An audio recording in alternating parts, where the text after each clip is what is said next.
Hi, so we're going to be talking about rhetoric and some writing elements. This is going to help explain a little bit about how essays should be structured. It's going to move a little bit past the typical high school 5-paragraph essay, introduction, body, conclusion kind of idea. It still starts with that concept, but it's not the only thing.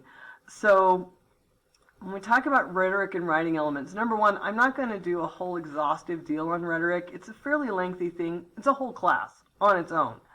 So we're not going to spend a ton of time with that. But I want to talk about a couple of concepts. The first one is something called the Aristotelian Triad. So I'm going to move this over a little bit. So probably a lot of people have heard of this. I'm going to move my face over here. A lot of people have heard of the Aristotelian Triad. This is one of the 5 canons. Oh, oops, the wrong one. Sorry, I got to go back. This is one of the elements that began understanding for essay writing. It was all about speaking. So a guy named Aristotle came up with these ideas, and probably most of you have seen this at some point in your lives. And so we have this concept of the rhetorical triangle, and it has 3 parts, right? And you guys have already talked about it, the ethos, pathos, and logos. You've read several things, looked at several things about that, along with audience, purpose, and context. So we've got that. And we've talked about Aristotle, and we've talked a little bit about Quintilian. So the next level is to understand how those fit into understanding the 5 canons of rhetoric and the different elements. So this is one part of that. And it has certain structural elements. So the guy Quintilian, he comes up with this, it's all about speaking, and he says there's these different parts that you need to do. The first thing you have to do is invention. You have to think about what you want to write about. So that's one of the concepts for this next week, where I'm asking you to find different articles about topics that are interesting to you.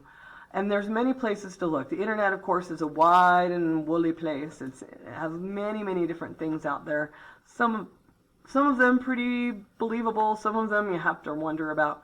And so what we're looking for is going to pretty standard outlets and finding articles about topics that you find to be interesting that might be concepts in our culture currently that are interesting to you, that have an argument. So for example, some of my students are going to be working on a concept of is life imprisonment with or without parole an acceptable punishment? Is capital punishment a better idea?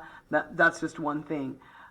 And so there's lots and lots of different controversial things out there. Should the government be able to mandate that you get a vaccine of any kind? Should we change abortion law? Should we change income tax law? Should somebody be allowed to artificially manipulate the economy to change things? For example, there's some discussion about the inflation issues and do we raise the interest rate at the Fed level that then affects, of course, everybody in all kinds of ways. So there's lots and lots of topics out there that might be interesting to you. Maybe you're interested because you want to be a vet. There's several people. Maybe you're interested in what's going on with animal testing. How about somebody who's maybe more interested in automotive and in a lot of the issues we're having now with green? We've got to go green. We have environmental issues. Should we mandate changes in how things are engineered? Green energy, is nuclear energy a better idea? Is that going to be functional? There's so many different things that are currently in our cultural discussions, and then there's the long-term ones that are, can we ethically clone? Do we have? Should I don't know, because there's all kinds of things, stuff that you care about. Should divorce laws change? Do we need to have better ways for families to be reunited after children are taken from a family? Is CPS need to be revamped? Oh my goodness, so many different things. So invention is really about you finding something that's interesting to you. The next thing in then is arrangement, and this is getting your details. Like, what do I know about it already? What do I need to research? where am I going to find the information? And so it's really the research, it's finding stuff. The next one is this idea of style. Style is getting your rough draft in, trying to get things in order, trying to make it make sense. This is where the some say, others say stuff works. So we start off with this is what one side says, here's what the other side says, here's what I think. Either I agree with one or the other, or maybe I don't agree with either and I think neither one is quite right. Or maybe I think one is sort of right but needs a little extra thinking. So many possibilities that you can begin with and then move forward. The next one is memory, and you think it's about memorization, and it was back then. For right now, it's more about editing and making sure everything's polished and it looks good, so that you know that you've presented the best, most relevant information, that your editing looks good, because nothing's sadder than to have poor writing structure and people don't understand what you're saying. You have these huge run-on sentences and they get lost, or you have other those kinds of issues, and that's where memory comes in. We call it a revision and editing. And then we have delivery. This is where it's published.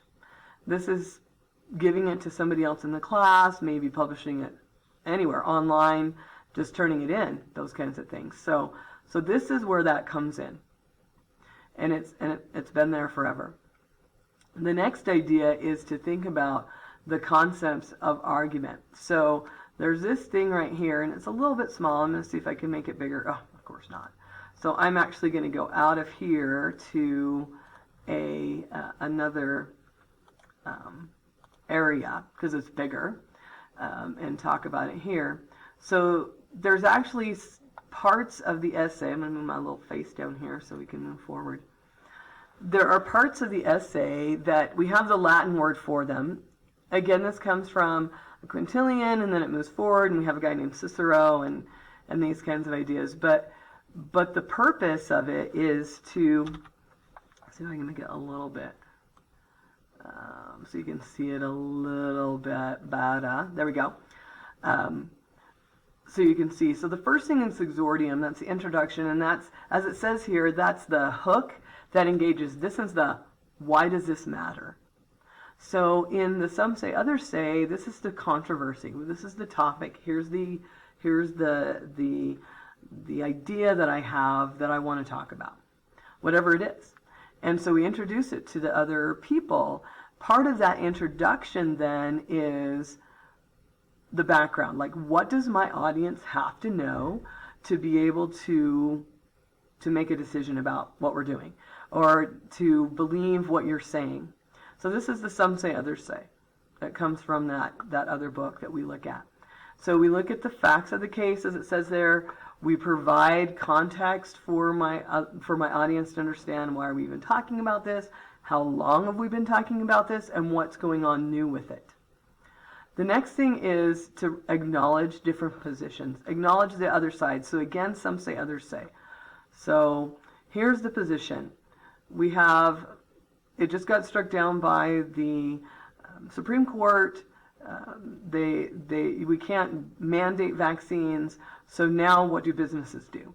Some say that they should, as a business, be able to make decisions for themselves. Others say that they have no right to dictate to an individual what they should do with their health. And so there's two sides there.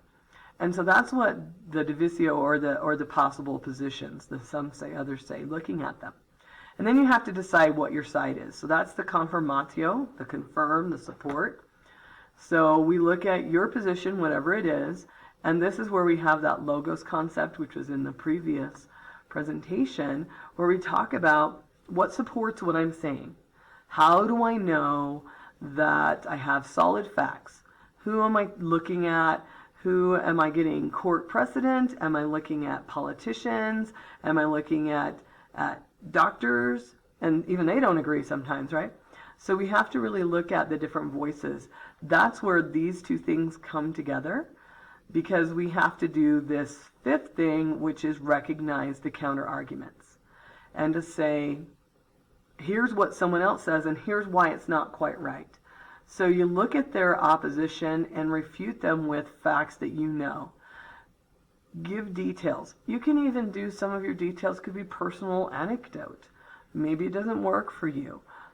Maybe you have a particular, I can remember somebody that had an issue with getting a vaccine for something because they're allergic to albumin, which is a delivery part of the system for some vaccines that is a component of egg. Some people are very allergic to it. And so then they can't get that, and they don't want to give that to their children either because it's also something that's likely to pass on. So we look at these ideas without being too simplistic. It mentions here, don't put down fake things, don't put down, really ridiculous arguments that no one would believe.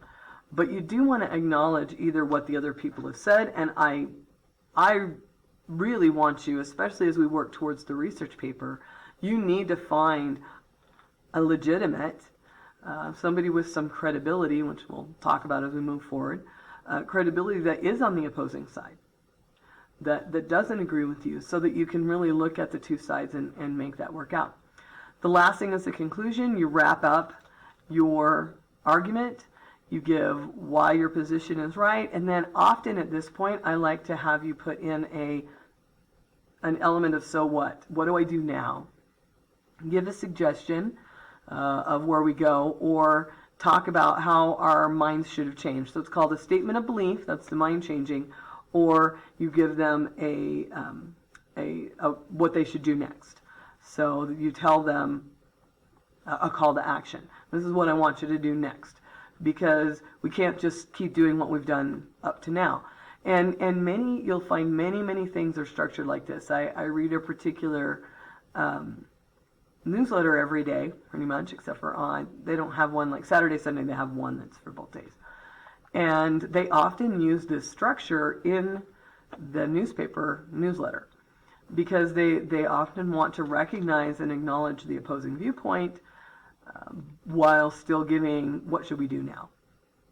So that's a really important aspect of this. So we go from there. And we also look at these series of questions.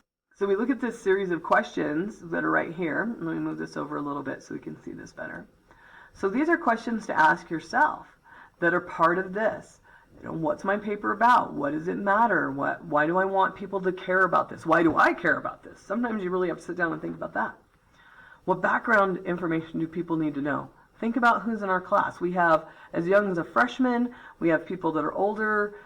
We have, myself, who's definitely a grandma. So there's a variety of different things. We want to make sure that we understand what other people think, what the other sides are. Okay, so how do I support them? Will people agree or disagree with me? Who are they? How do I know? What do I know about them? Without calling names, you're not allowed to call them names. Whether you agree with them or not, you're still not allowed to call them names. And then what do I want them to believe when they're done? So there is a link to this in this. This is teaching text rhetorically. So it talks about the classic pattern of persuasion. I actually went there. You can see that's here. It talks about the 5-paragraph essay being constraining.